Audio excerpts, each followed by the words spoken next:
Apakah lo bertanya-tanya di mana sebaiknya lo berinvestasi? Bitcoin, emas, saham, atau properti? Di kali ini, video ini, gua akan membahas perbedaan utama dari masing-masing aset ini dan mengapa mereka bisa menjadi pilihan terbaik untuk portofolio lo. Siap untuk mengeksplorasi? Mari kita mulai. Di era digital, investasi tidak lagi terbatas pada emas yang gemerlap, properti yang kokoh, atau saham yang fluktuatif. Kini aset kripto muncul sebagai pemain baru yang mendominasi percakapan tentang masa depan keuangan. Bagaimana kripto dibandingkan dengan aset tradisional ini? Mari kita jelajahi perbedaan mendasar yang menjadikan kripto sebagai aset revolusioner di dunia investasi modern atau masa depan. Yang pertama kita bahas dulu properti.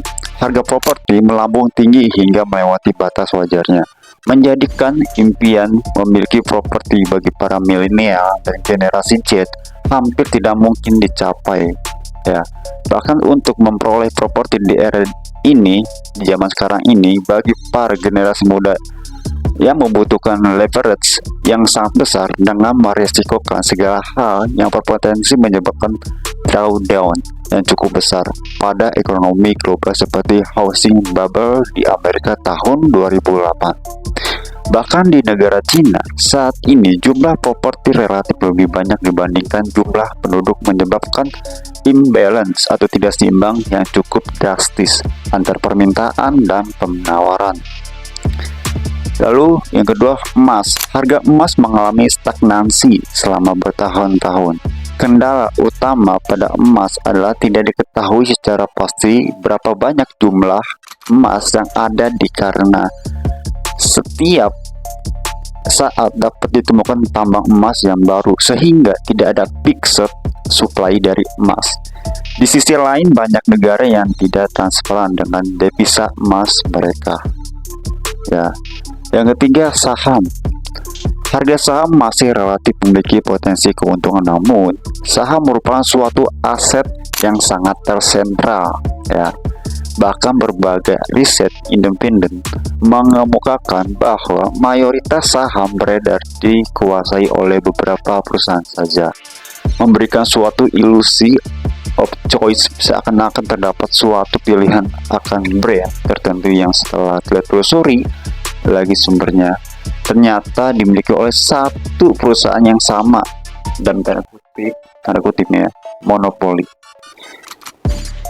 Jadi dengan berbagai aset populer di atas yang memiliki beberapa kelemahan terutama dari segi sentralisasi, cryptocurrency kini hadir sebagai suatu sistem yang memberikan jawaban dengan desentralisasi yang dimiliki.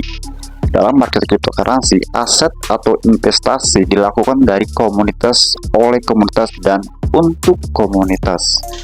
Pada dasarnya, melakukan suatu untuk pertukaran menggunakan cryptocurrency sebagai media tukar seperti yang dilakukan oleh para komunitas cryptocurrency saat ini. Mirip dengan apa yang dilakukan oleh masyarakat Mesopotamia pada 600 sebelum Masehi yang melakukan pertukaran menggunakan komunitas uang skala besar, menggunakan sistem kode-kode untuk memverifikasinya. Kita bisa tarik hipotesis ini bahwa asas desentralisasi tersebut sudah dilakukan di era kuno sejak zaman dulu. Ya.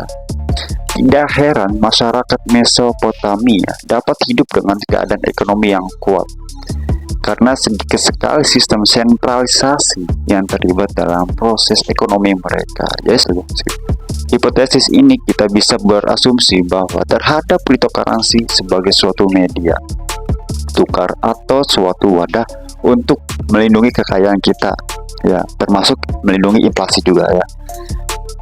Jadi suatu wujud pembebasan diri dari ikatan sistem tersentral ini. Potensi risiko dan kelemahan dari sistem tersentralisasi seperti monopoli kekuasaan, ketergantungan pada suatu entitas, dan potensi penyalahgunaan wewenang.